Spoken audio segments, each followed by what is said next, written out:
ఈ నూతి రామన్నగూడెం అనే ప్రాంతానికి వచ్చి దేవుని యొక్క రక్షణ సువార్తను ప్రకటించడానికి ప్రియదాసులు సుధాకర్ అయ్య గారు చాలా దూర ప్రయాణం చేసి మీ యొక్క స్థలానికి వచ్చారు, మీ ప్రాంతానికి వచ్చి ఉన్నారు.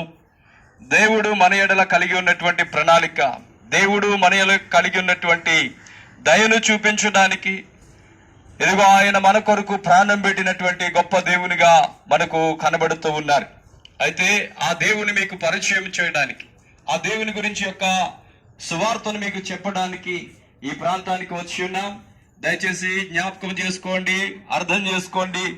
మిమ్మల్ని ఏది ఇబ్బంది పెట్టాలని కాదు, కానీ ఏ విధము చేతనైనా మీరు రక్షించబడితే ఎదుగో ఆయన సృజించినటువంటి ప్రజలు సంతోషముతోను ఆనందంతోనూ ఆర్భాటముతోనూ దేవుని స్తుతించడానికి కలిగినటువంటి ఆయన ప్రణాళికను, ఆయన ఆశను, ఆయన కోరికను నెరవేర్చిన వారు అవుతామన్న ఉద్దేశంతో మీరు, మీ కుటుంబాలు, మీ పిల్లలు బాగుండాలి, ఆశీర్వదించబడాలనే ఉద్దేశంతో మీ ప్రాంతానికి వచ్చి దేవుని యొక్క మాటలు ప్రకటించడానికి ఇష్టపడుతూ ఉన్నాం.